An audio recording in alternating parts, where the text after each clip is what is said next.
psychology. And as Gia mentioned, my program that just came on the market called Language of Desire actually goes into a lot of depth about that. So we're going to do kind of a top-level intro to this here tonight, and then, like she said at the end, we're going to do some questions and answers. So I'd like to welcome you all for taking time out of your busy lives to listen to this. I really appreciate it. And we're going to cover in this little 20-minute presentation, the first thing we're going to talk about is how men are wired differently in their brains as well as their sex drives, and how this wiring that's different from how women are, how this creates some obstacles sometimes in our sex lives that, you know, you might see as being insurmountable. You might not even recognize that there's even an obstacle, but you might notice that you're frustrated or not feeling fulfilled. And so this might clue you in on a few things. And we're going to talk about no more mind reading. And then I'm going to give you an intro into the program. We're going to just touch on that briefly. And then, like Gia said at the end, we'll have time for question and answer. So the first thing we're going to talk about is how men are wired differently. And when I say that, the first thing we're going to talk about is how it kind of goes back to the caveman days. And really the notion of romantic love, that's a relatively new thing. That's something we've kind of created. So way, way, way back, you know, the dawn of time, romantic love wasn't really there in the same way that we know it today. And, you know, there was kind of, it was pretty straightforward as far as men and women. Men, you know, were there to protect the tribe, to, you know, hunt and kill and provide food, and part of their biological programming was to ensure the survival of the human race. And so that meant, you know, planting their seed widely, spreading their seed widely, having sex with, you know, multiple women. I don't believe that monogamy was even around for, you know, in that beginning time either, necessarily. Certainly not in the way that we know it today. And the flip side to that is for women, we had to be super selective about who we chose to mate with. We had to choose somebody that, and this is just using instincts, we had to choose somebody that was going to be a good match. So there's, you know, the concept of pheromones and things like that. Scientists believe those exist for us to instinctively know who is a good mating partner for us. We had, because our gestational period is longer too, it's 9 months, so we can't be just popping out babies like, you know, cats do or something, so we have to be selective on that turn. And we also, because of just the need for survival, we had to be selective and pick a man, a mate, who could protect us and keep us safe, who would feed us. And this was true from caveman days, you know, up like several hundreds of years, as far as what women were looking for when they decided to have sex and what men were looking for. So there was some big differences there. And that's where I believe the notion of the alpha male came into play. And that sort of evolved, oh wait, I have to tell you one thing first, into some cultural influences that we're going to talk about. But this, when I switched to this screen, I remembered this important thing. So there's been quite a bit of research, and scientists don't totally agree on this, but enough research and enough studies have been done that show that the female orgasm, the contractions in the uterus when a female has an orgasm, it actually serves to pull the sperm, to draw it up inside of her, which increases the likelihood of conception. And that's an important distinction, because if you go back to the notion that men are biologically programmed to spread their seed and ensure the survival of the human race, it stands to reason that they were also programmed to some degree to please their partner. As we all know, and this is true women and men, I think men should know this, that women don't tend to have an orgasm from just intercourse. There's a whole other set of skills and techniques that need to generally happen for most women. And so there's a strong correlation between men wanting to and needing to spread their seed widely, as well as a component of being wired to please a woman, because pleasing her and giving her an orgasm also, helped with that thing where they needed to, keep the human race alive. So not a lot of people talk about that, but I found that very interesting when I was doing all of my research to write the book. So how this idea of the alpha male has evolved, there's these cultural archetypes, and they're things that we've all grown up with. And so I'm going to talk right here about what men grew up with. And it's the idea that as a man, to be masculine, there's different ways to show that, whether that's by your physical stature, whether that's by your wealth, whether it's by your influence, the type of job you have, how powerful you are. All of these components feed into this idea of the alpha male. Now, not every guy walking the planet is, aiming to be like some muscle-bound guy driving a Porsche with $1 million in the bank. So even the men that aren't, physically representing our ideal of an alpha male, he's still grown up in a society and in a culture that values that, and that tells him, one of the ways to prove your manliness and your worth as a man is by being that leader. And part of that is having women desire you, having women like throw themselves at you, kind of that rock star, sex god thing that guys, aspire to. And again, whether it's something they actively are trying to be, like being a pickup artist and being really slick and stuff, but it's true to some degree even for the men who don't appear to be that way. It's something we've grown up with from media, the movies, music, pretty much everything we see tells us that this is what men should aspire to. So somewhere in his psyche, there's this idea of wanting to be the man who is going to walk in the room and the prettiest woman and all the women are going to turn and look at him and desire him. And that's key, because that's something I'm going to talk about in a few slides, so I want you to remember that. And the flip side to that, women, I can go on and on and on about all of the cultural archetypes and influences that we women face, and I'm going to touch on some of the important ones when it comes to our sexuality here in a moment. But there's definitely the idea that for women, meeting a certain standard of beauty, that's what is sexy. And so we internalize a lot of that, where if we don't wear a certain size or look a certain way, somehow we equate that with not being able to or not being allowed to be sexy. And so in the program, I break a lot of those myths down, and they're things that we think ourselves, so we might not even realize that we have this idea in our heads that we don't get to be sexy because we don't look like Heidi Klum, because that's not, we don't all have to look like Heidi Klum to have great sex lives. So no, anyway. And you know what, Felicity, sorry to interrupt you. I thought that was one of the absolute best parts of the reading in your program was exactly what you just talked about, how it breaks down all of those myths, and I think that's very important in terms of self-confidence for women. And Totally.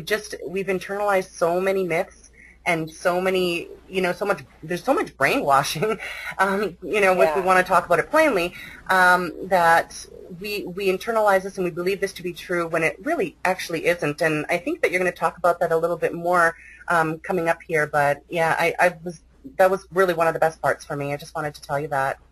Oh, thank you. Yeah. Well, it's, in the program I share a lot of my own personal experiences, because one of the things I do like to point out, I'm not a scientist, I'm not a sex expert, I'm not a stripper or, porn star, anything like that. I'm just a normal woman who had an epiphany when I was kind of at a crossroads, a really emotional crossroads in my relationship, and I decided to just start from scratch, where I'm gonna let go of everything I think I know and all the assumptions I have both about myself as well as my partner. And Michael Fiore, and I love this term, he coined me the Indiana Jones of the male mind. Like, I imagine myself with a little hat and like a little, outfit running through. But it was, just giving myself permission to like drop everything I thought I knew and start from scratch and learn what was the truth, and trying to tie it back to facts and science as much as possible. Right, and that really is an epiphany, isn't it? It just changes your life when you do it. Absolutely. Totally. Yeah. Totally. So these differences in how men are wired in their sexual brains, they show up in our relationships. And women, I'm not going to expand on this, but I think we all agree. And these are broad generalizations, but they're generalizations because somewhere on the spectrum there's truth to it, whether it's super, super true for you or maybe not so much, but chances are it resonates with you. And the thing with the obstacles is that women tend to need an emotional connection first, and this goes back to, needing to decide, is this man going to keep me safe? Is he going to, plant a good seed that's going to create a great baby? And that doesn't mean that I'm not saying that sex is solely for procreation, because obviously it isn't. But those biological things are still at play especially in our primitive parts of our brain. So women tend to need this emotional connection, an idea for, seeing some type of future before they're going to feel sexy and aroused and actually want to have sex.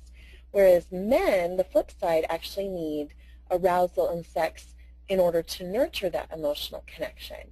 And so that's where, the whole gender thing, we're sort of at odds with one another, because I think ultimately we all want the same thing for the most part, which is to, be acknowledged, to feel loved, and to enjoy a partner. And that isn't saying that everybody, the be-all, end-all is to get married and be in a monogamous relationship. I'm not saying that. But, humans have a strong need for acknowledgement, love, and physical contact. And so everybody wants the same thing. It's just how we're going about getting there is different.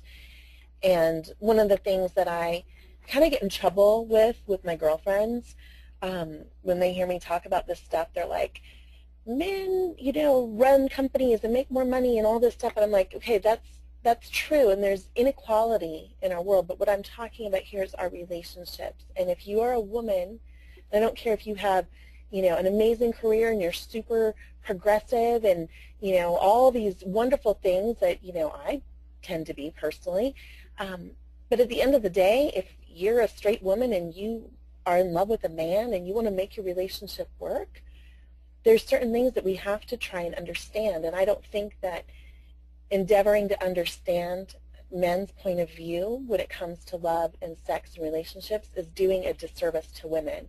Because I think when we presume to know and we make assumptions, that's where we're doing a disservice to ourselves. So I totally agree with you, and I just want to mention that sometimes on LSI what we get is women that say, why do we even care what men want? Well, you should care, and they should care what we want. I mean, how are you not going to care? It's like the same thing as men saying, why should we care what women want? We really should care. Both of us should care. Yeah. And it's really just about bringing forward your best self, arming yourself with the tools that you need and the information to make yourself feel better and more educated, and then bringing yourself forward, your best self forward in your relationship, so that you can do your part, basically, so that you can nurture your relationship, and your partner should be doing exactly the same thing. So absolutely, yeah. And that's a big part of what I teach. This, the language of desire is, it's focused on sex, and it's focused on some really fun techniques and dirty talk and all sorts of things like that. But the bigger picture, it extends beyond just the bedroom. And I think, I'm having the idea and the feedback I'm getting, women, they're loving the program, and I'm like, maybe there's an idea here for doing a similar thing for men to help them understand how women are different. But yes, anyhow, that's a different conversation for a different time. Right. Okay, so one of the things, this is one of the huge, big assumptions that women tend to make is that we presume that for a man, that sex is physical, that it's touching, the visible parts of his body. And this is part of, goes back to biology. Men, when they're aroused, you can see it, generally speaking.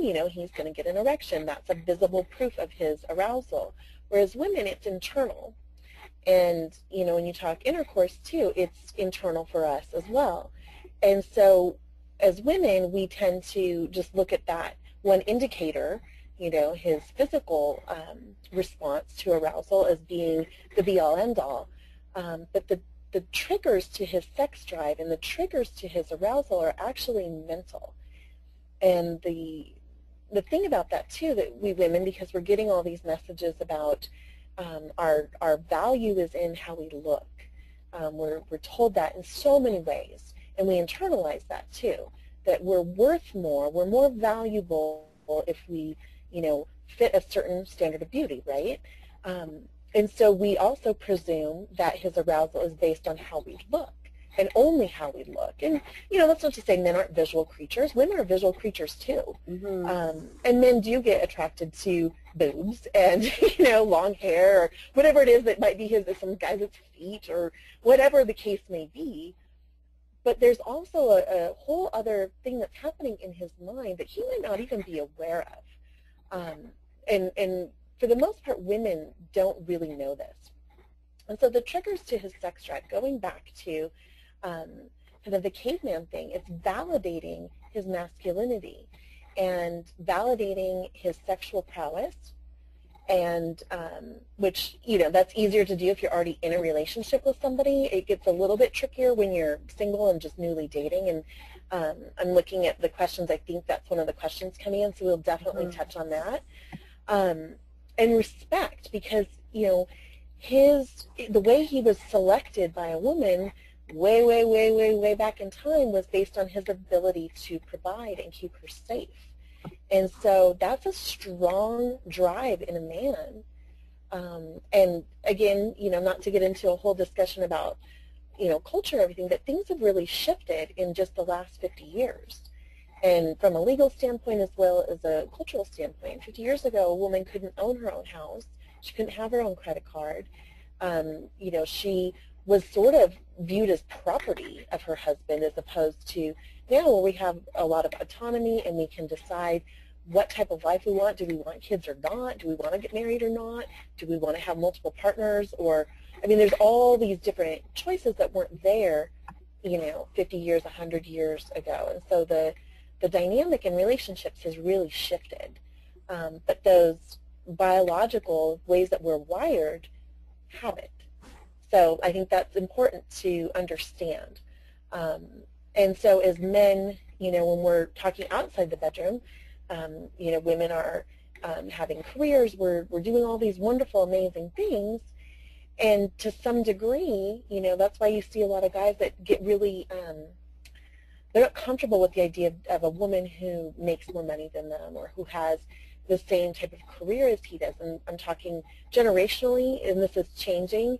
But, I know for me, I'm 42 years old, and the men that I've met and dated, over the last 20 years, this was generally true. They kind of wanted a more traditional thing, and that's because that's what they were brought up with, and they were going to be the breadwinner and provide for their family.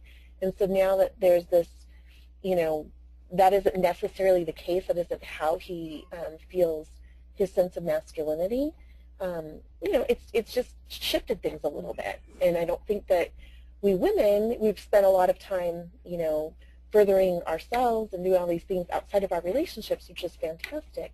But we kind of forget that we got to, figure out how we relate to one another, and understanding what's important to him. So there's ways, and I know for me personally, endeavoring to write a book and all these things, it's ambitious. And in my relationship, and part of this is from my own research, is I've figured out how to validate my partner, even though we're pretty much on equal footing when it comes to careers. So, and it does, even though all of this sort of extends outside of the bedroom, it shows up in our sex lives. So, it pays to pay attention. Right. Everything that happens outside of the bedroom actually affects the sex life of the couple anyway, doesn't it? Yep, for Yeah, sure. absolutely. And so going back to this idea of assumptions, it sounds like I'm kind of ranking on women, and I'm not. I mean, I love my girls. I love being a woman. I'm very pro women, Yes. but I am a woman, and I know, where I was a few years ago in terms of my thinking and what I thought I knew about relationships, and where I've evolved to just from, really from writing the program. Um, so we assume for a guy that sex is physical, but there's a mental component, and we also, because of our influences and how we feel comfortable expressing our sexuality, we sort of expect guys to read our minds. And and guys, they've done a pretty good job. Like, you ask most guys, like, what are you going to do for your girlfriend on Valentine's Day? And be like, I'm going to get her flowers and Mm-hmm. chocolate and take her to dinner. Like, we've kind of drilled that into their heads that's what romance is. Um, but for women, like, if you ask, and Michael Fiore, actually, we were talking about this the other day, and he says, if you ask most women, are you romantic? They'll say, yes, I'm very romantic. I love romance. But then if you ask her, well, what do you do to bring romance into your relationship? She will probably stop and think, I really haven't. I haven't proactively done things to set the mood, because we sort of have been fed this idea that the man is supposed to do all of that. Right. And somehow if we're telling him that that's what we want, it cheapens it, or it's not as valuable. We want the big, romantic gestures and the surprise and the sweeping us off our feet. And somehow we've decided that if we let him know exactly what we want, that it's, then he didn't think of it himself, and therefore it's not romantic, and therefore it doesn't count. Um, and, guys aren't necessarily thinking about that kind of stuff. And so it pays in your relationship. If that's something you value, there's nothing wrong with saying, hey, I'm gonna introduce this into my relationship, and I'm gonna let my partner know this is something that I desire. And you can let him know that by your actions, as well as telling him. And so the flip side to this, and this is the more interesting slide, for women, because of all of these influences that we see every day, and it's stuff we've grown up with. This idea that, we're supposed to look good, we're supposed to take care of ourselves, we're supposed to be feminine and alluring and seductive, but not too seductive, because you don't want to cross that line from, flirtation and cute and beautiful to being slutty or aggressive, any of those things. And we get those messages from organized religion. We get those messages from school systems. Like right now at my kids' school, there's this whole debate about dress code, and what is that really teaching women or young girls and boys, that the responsibility for their behavior is based on how a girl is dressed. It's systematic. We can really start paying attention to how women are encouraged to, be sexy, but not too sexy. And what this does is we've repressed a lot of our desires and fantasies, because for a lot of us, we judge ourselves. I mean, human sexuality, when you have a fantasy, and a lot of times fantasies don't even make any sense, and you might see something or read something or hear something and it turns you on, but then when you take a logical step back and you go, oh, I could never do that. Like a common one is having sex in public. Well, that sounds really racy and exciting, and ooh, but then you think about it, well, I don't want to be sitting at a restaurant. What if my neighbor is at the same restaurant? Or what if I know, the owner of the restaurant? Or, you're afraid of getting caught, and all of these things. So you just said, well, I can't live that fantasy out because there's too much risk involved. And that's kind of an easy explanation, and that's, we ignore that that's something that turns us on. But it also, the bigger problem is because we've made these assumptions about men, that it's about our looks, He's going to, indicate he's aroused, and he actually is probably wanting sex 24/7. Like, we don't really have to do anything to trigger him to want to have sex. He's just supposed to want to have sex all the time, right? But we don't feel comfortable even examining our own sexuality, let alone expressing it, because we're judging ourselves. We're afraid, even in marriages of, decades, there's still fear of, what if I show him this side to myself that I don't even know if I'm comfortable with? What if he judges me? What if he, thinks I'm slutty or wonders where that came from? And, all of these things that we tell ourselves, and so we repress it, and we live with, some people, magically he reads her mind and knows what she wants, and it's stellar. But for a lot of people, when you're expecting your partner to read your mind and know what it is that you want, it leads to mediocre results. And our sexuality and our desires and all that, it's fluid. It's, pun, haha, but it changes. One day you might want something really romantic and sweet and tender, and another day, like this slide, it's like you just want something, rough and tumble, and but you're not telling him that. He's just probably going to go with what he thinks he knows works. And there you have it. You have two people who are connecting, but not really connecting. So as women, I think taking that first step and agreeing that we're not going to expect him to read our minds, and we're going to have to do the work to get comfortable enough to actually express what it is that we want. And when you combine that with understanding what his triggers are, his mental triggers, and how you can paint this very vivid, creative sexual experience by tapping into his imagination, the results are it's like fireworks. It's so fun to hear the feedback from people when they've kind of put all these components together. And so when it comes back to the mind reading too, it's validating him, and this is validating both in the bedroom as well as outside. What he does, if you're in a long-term relationship, what he's doing to support your family or your household, or and I go through like lists and lists of things that you can pick out, so they're genuine compliments, and they might be things that you have taken for granted, you appreciate, but you haven't told him lately that you appreciate. Like, I really appreciate you checked the oil in my car and put a cord in because it was low. And it seems silly, but I appreciate you mow the lawn because I don't like to do yard work. Mm-hmm.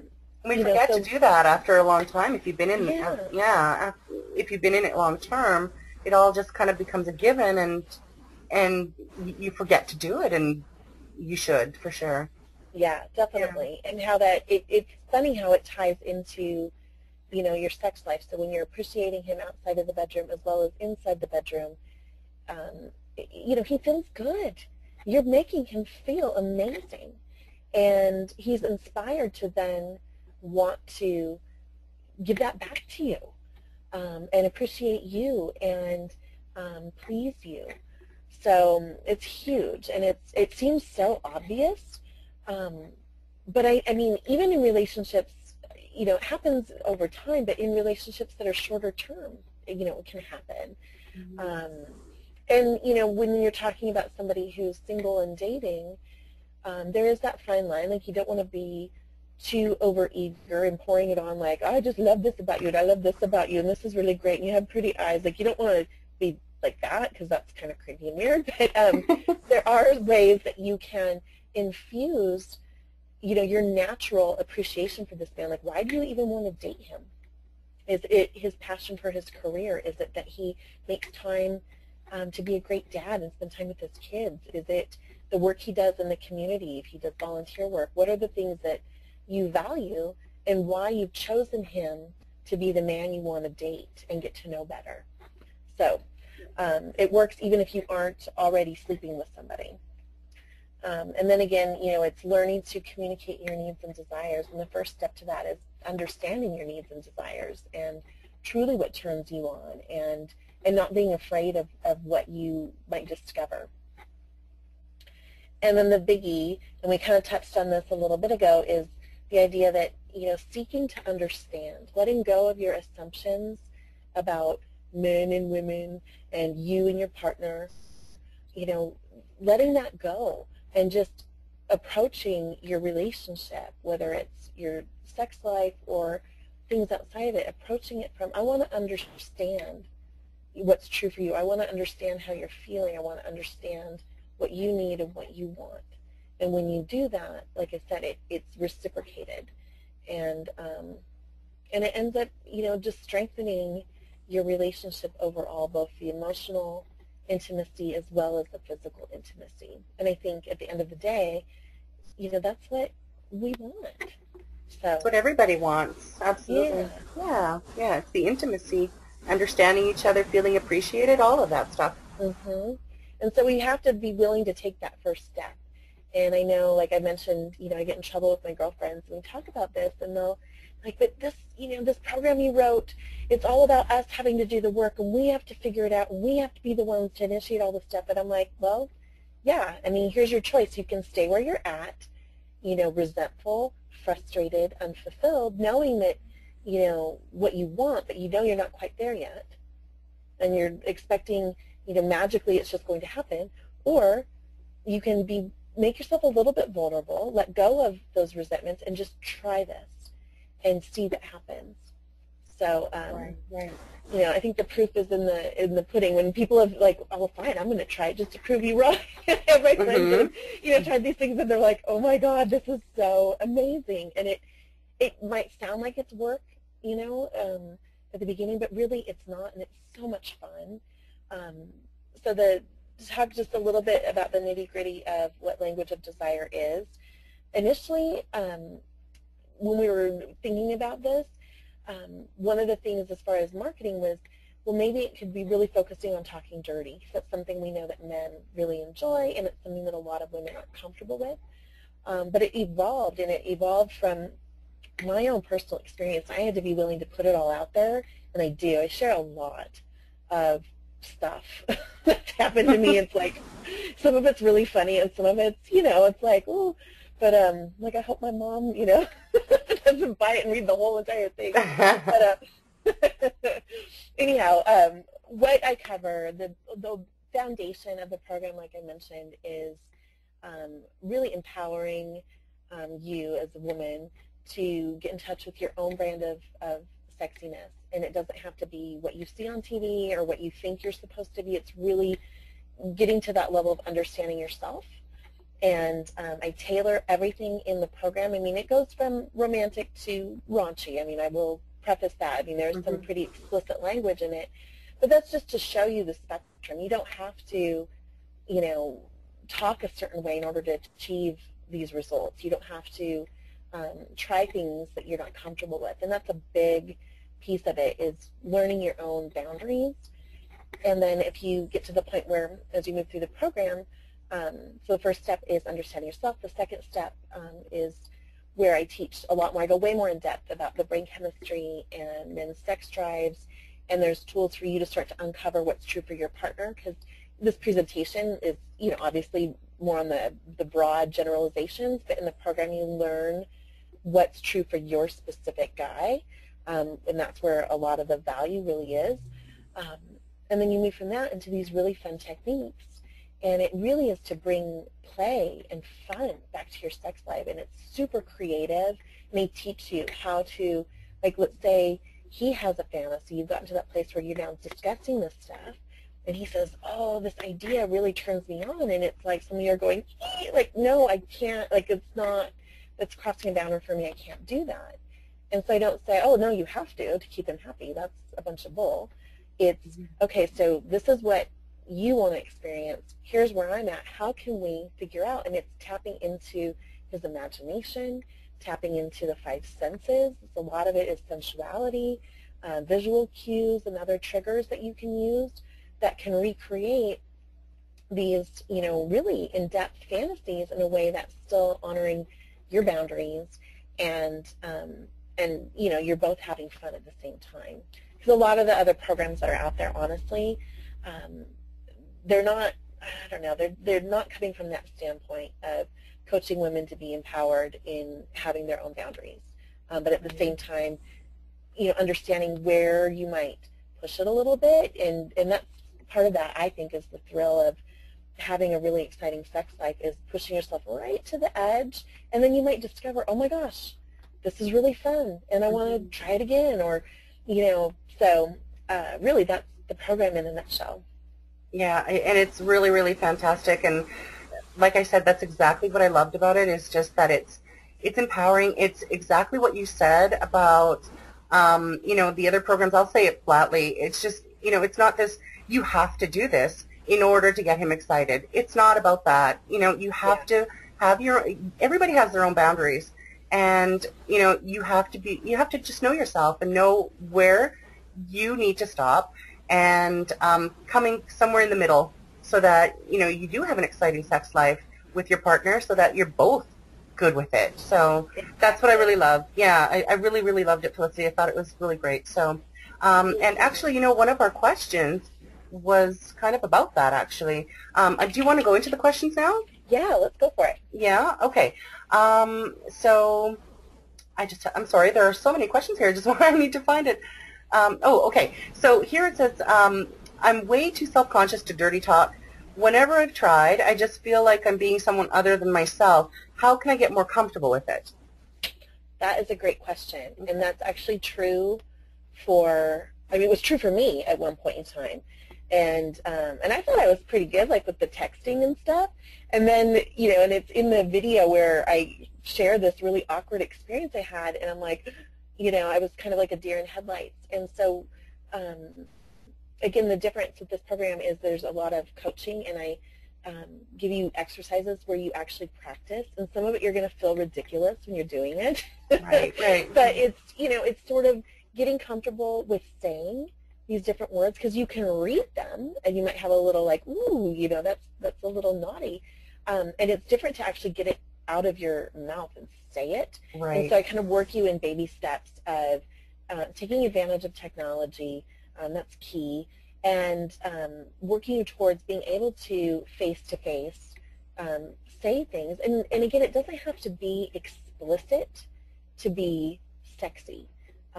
There's, I have a whole lesson on innuendo and how do you trigger things. In fact, there's a technique called Pavlov's erection, where I share a story, the naughty word, the totally explicit naughty word that I could say to my boyfriend to make him like, it was funny.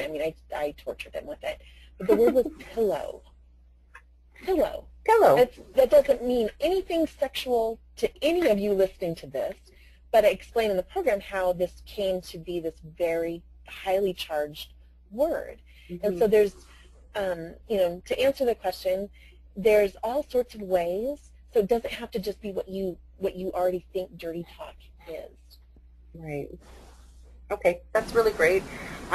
There was another question that I think that you saw that you wanted to address. Do you know which one it is? It was the one about what do men think if you sleep with them on the first date? Oh, yes. Okay. Yeah. Yes. So, yes, so that's actually the entire question. What do men think of women that sleep with them on the first date? Exactly. Yeah. And, the answer is it depends on the guy. Right. Michael Fiore says this a lot, and it's true, that sleeping with somebody, it's not going to make him fall in love with you.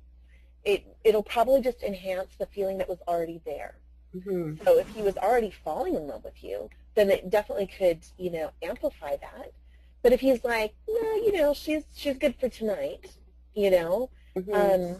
Then, it's not going to really change his mind. And so the trick is, and this is what I, tell women when I hear this question and they don't know, is, the longer you know somebody before you're physically intimate, the more chance that you have to develop that emotional connection, so that, after you sleep together, you're going to still talk to him, the next day or the day after. Right. Because I think that's the big fear is, if I give it up too soon, then he's going to think of me as being slutty, and he's not going to want me, and he's going to dump me.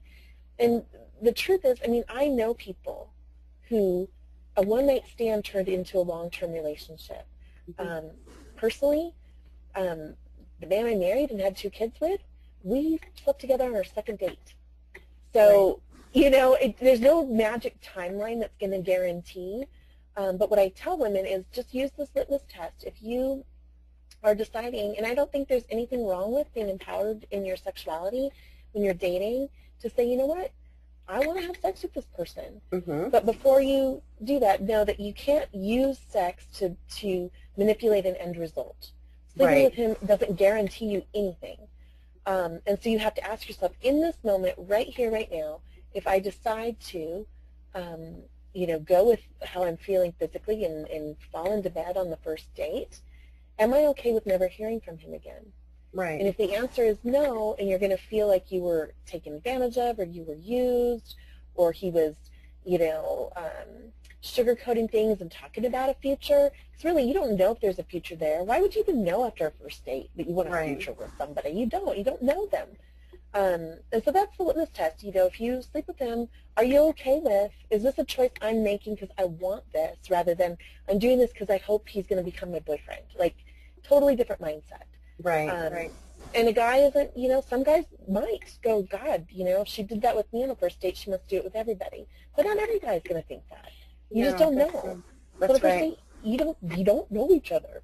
And really, the sex tends to get better the more you do know somebody. You know, when you have an idea of what they're interested in, you already have some emotional intimacy building, because then the trust factor is a little bit deeper already, and you know, it's not to say that you can't have an amazing one-night stand that's totally mind-blowing either. So that's a really good answer. It was a very good answer.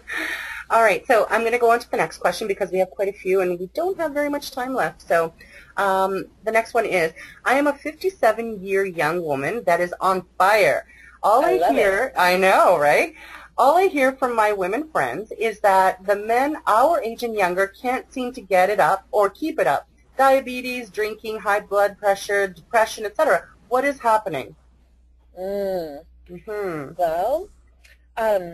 interestingly enough, in one of the bonus programs that's available, I spent some time talking about erectile dysfunction. And, you know, again, going back to the notion that, you know, women, we equate his erection with being aroused and being turned on and desiring us. And, you know, it happens to every guy at some point in time. He's going to desperately want to have sex, and his body is not going to cooperate. And the worst thing that you can do in that moment is take it personally, or be critical. Because can you imagine, like, for women, you know, we don't, like, our bodies, I mean, obviously it's way better when we're turned on, but we know that, like, sometimes, like, whether it's a hormonal imbalance, it could be a diet-related thing, sometimes medication interferes with our ability to, you know, our self-lubricating function. That doesn't mean we're not turned on. And for us, we can still have sex because we can just grab some lube and we can fix the problem right then and there and be ready to go. And so, you know, again, from that standpoint of seeking to understand, just imagine for a moment how frustrating and how vulnerable he must feel if he's not able to get it up. And so that's where being creative comes into play, where there's all sorts of other ways that you can be sexual that don't involve intercourse. Like, most of us, when we hear the word sex, we think it means intercourse. But there's so many other things on the menu that you can do that are wonderful and that feel good. And, you know, having a conversation and saying, okay, this I want to be able to have intercourse with you. I pretty much guarantee he wants to do it too. So you talk about it. And, you know, right now we live in a time where there's the little blue pill and there's other, you know, medications that are possible, that make it possible for him to, you know, be able to perform sexually. Because when it is like a chronic illness or some other, you know, health thing, it can totally affect his ability to have an erection, but it doesn't affect his desire for you and how attracted he is to you. Right, exactly. Okay. All right, that's great. Let's go to the next one, the next question. It is, Okay, so my boyfriend of 6 years, I got sex on the mind. Yeah, go figure. So my boyfriend of 6 years and I have different amounts of sexual desire. I am 49, a 49-year-old woman, and he is 52. His desire level is much lower than mine. It wasn't like this in the beginning. At first, we matched each other. What in the world can I do to satisfy myself sexually and entice him or meet him halfway? Mm. Mm-hmm. That's a really good question, and not to sound like like a used car salesperson, but buy the program. Because actually, I think it goes back to, you could ask yourself, are there assumptions that I'm making about, his, like, he should want to have sex like all the time, Right. But he's showing you, his libido has shifted, and again, that could be, we naturally have ebbs and flows to our libido and our sex drive, and so there could be that at play. There could also, like you said, Gia, that what shows up in our sex lives can be a reflection of the relationship as a whole. Right. So are there any frustrations or resentments or other things happening that need to be talked about, honestly? But sometimes it's and going back to the brain chemistry thing, which is a little bit different than men's sexual psychology, because we all have brains, and our brains tend to respond the same way. So I talk about this a lot, where the chemical dopamine, it's the pleasure chemical, and there's all sorts of little easy ways that you can trigger dopamine. So what happens over time is, if sex becomes routine, we don't get that big flood of dopamine. And then when we don't get the big flood of dopamine, the secondary hormone that comes into place is the oxytocin. And women tend to have more oxytocin in their systems than men do, but men have it. And so less dopamine, then there's less oxytocin, and then that means both people's libido tends to get diminished. Now for women, if you're perimenopausal or menopausal, you might see a really big high surge in your sex drive, which is normal. A lot of women experience that, and like our question before, I'm a 57-year-old young woman on fire. Like, that's awesome. I love hearing that. So it could be just a difference in hormone levels due to your age and what's happening in your bodies at the time. But there are ways that you can introduce novelty, which is something new, and surprise. So something you could do that's out of the ordinary, if you're not already doing this, send them a text in the middle of the day, like totally out of the blue, and just say, I'm thinking about, or I can't stop thinking about, ... And they'll probably think you're going to say, what, I need to get some milk on the way home, or something, really like boring like that. And you say either, how hot you looked this morning getting out of the shower, or you bring up something from the past, like that time, we were so hot for each other and we couldn't wait to get home when we did it in the car. Like something, that is going to let him know you're thinking about him in a really sexual way, and you're turned on by him and you desire him. Just that little simple thing will cause a jolt in your relationship. And so that's a really easy place to start. Right. Okay, that's awesome. I think we have a time for a couple more questions. So I'll just get right to the next one. So, this is a really good one, Felicity. I'm a single mom, and I want to get back to dating, but I don't feel sexy right now. I feel mostly tired and overwhelmed with everything I have to do each day. Any advice for getting my mojo back? Yeah. That's a tough one. And personally, I've actually been in that experience, in that situation, where, just the overwhelming amount of things that I needed to do in any given day, especially when my kids were younger and after my marriage kind of fell apart, and I was trying to make my way, managing them, managing my career, keeping a household running without the benefit of, having a partner that was here every day. My father of my kids is amazing, by the way. We have an amazing relationship. So when I say single mom, I kind of feel bad because, he's very much in the picture. However, I can definitely relate to that, feeling just not sexy because I'm just freaking tired. And it's one of those things you kind of have to decide, like, you're going to get back up on that pony. And even if you're not having sex. Like if you are single and you're not even dating yet, simple things like I made a commitment to myself that and I actually had a period of my life where I intentionally was celibate for 2.5 years. And I made a commitment to myself. I'm doing this because I had, I wanted to kind of break some old patterns in my relationships. And I said, I'm going to shave my legs every single day, and I'm going to wear cute panties every single day. Even if I'm wearing ugly sweats and I have no makeup on, I'm still going to do things that I know, nobody else knows, but I know that if, Brad Pitt were to walk through the door, right, then I'd be ready to go. And it was a mindset thing. And so those are some simple ways in making that decision to jump back into dating when you're a single mom. I mean, there's a lot of things to consider, but that first step of starting to feel sexy again, those are things you can do without, it's not reliant on attention from a man to feel sexy. Do things that you enjoy. And actually one of the bonus programs that's being offered with Language of Desire is called the Sensual Tsunami. And there's it goes into incredible amounts of detail about being sensual, which is something totally different than being sexual. And it's doing things that make you feel good and celebrating, all the things that there are to enjoy in life. And it's so highly correlated to our sex lives and our sex drives and how we feel about ourselves.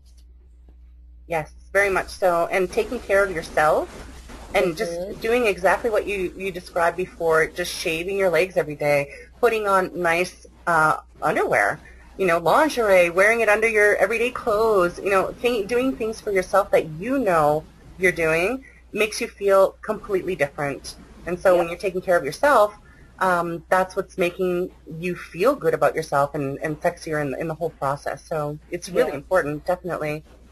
All right. Silly I'm too. sorry. No, but it's not, though. Yeah, it's not. It makes such a huge difference. Yeah, absolutely. Absolutely. Okay, so let me just give you another question here. This is an interesting question, actually.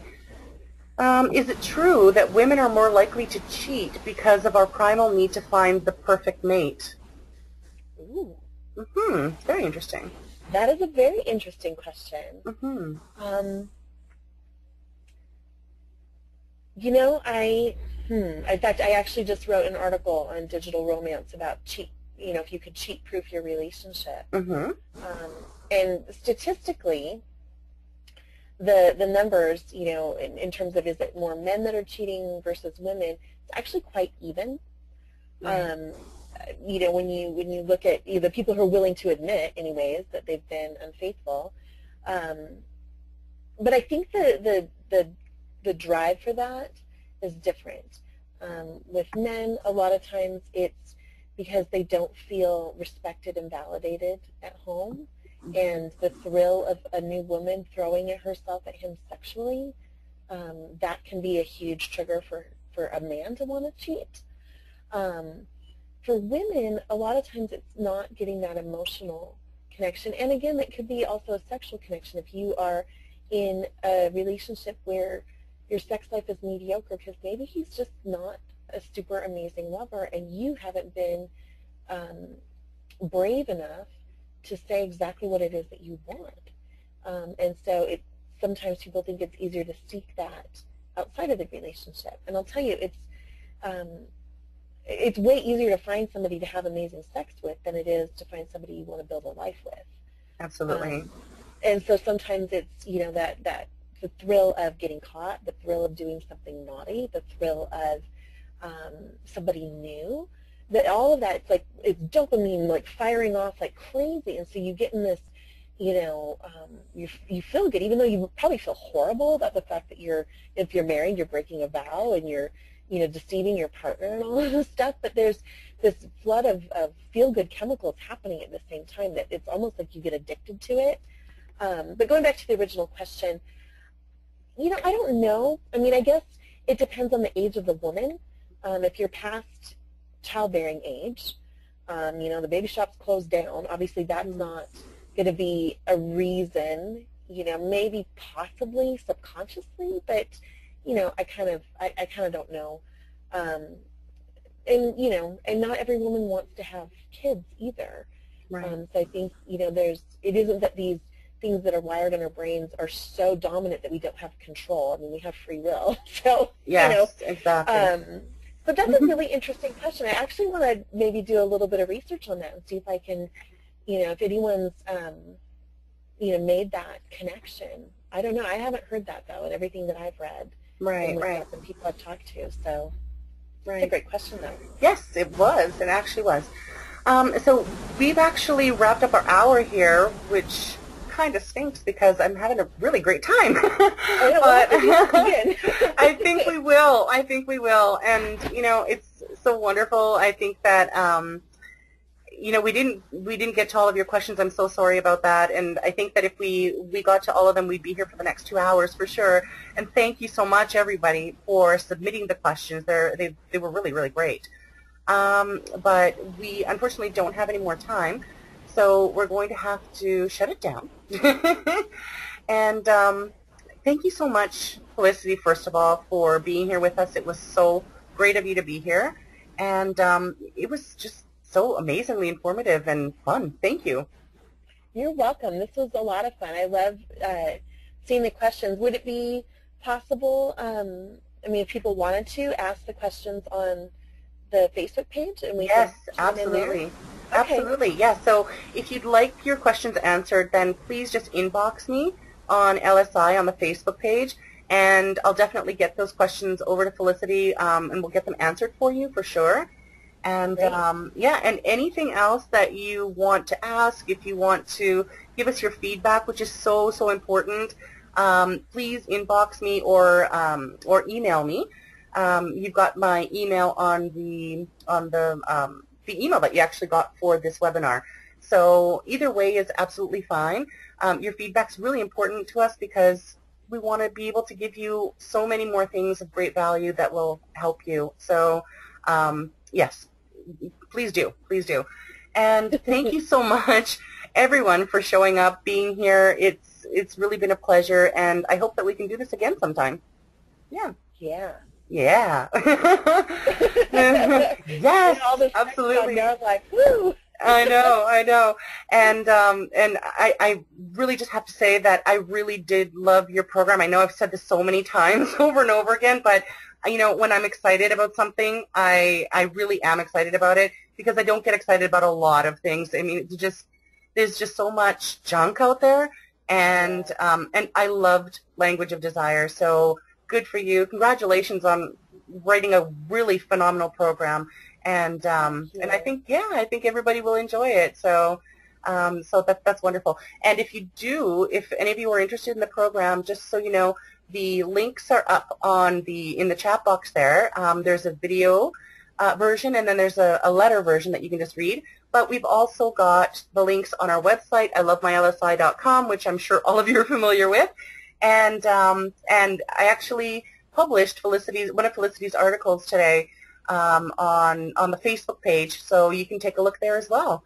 Yeah, the article that I posted today was about his erogenous zone. Hello. Yeah. yes. It was a good article too. Yes, exactly. It's not what you think. It's not what people would normally think. But that's what the great thing is about. The great thing is about this whole program is that it shatters a lot of myths, and it really gets down to what seduction and desire and intimacy is all about. And I think a lot of people are misguided, and not to their fault, because we get a lot of messages that are really quite wrong. So so it was wonderful. Yeah, it was wonderful. So okay, I'm going to wrap it up here. Thank you everyone again for coming, and thank you again, Felicity, for being here with us. It was wonderful to have you here. Great. Thank you so much. Thanks. Have a great night, everybody, and see you back on LSI. And yes, don't forget to go and visit Felicity on her Facebook page as well. Yeah, it's just under your name, I think, Felicity, right? Felicity Keys? It's actually facebook.com/askfelicity. Ask Felicity. Great. Okay, that's wonderful. All right. Have a wonderful night, everyone. Thank you again.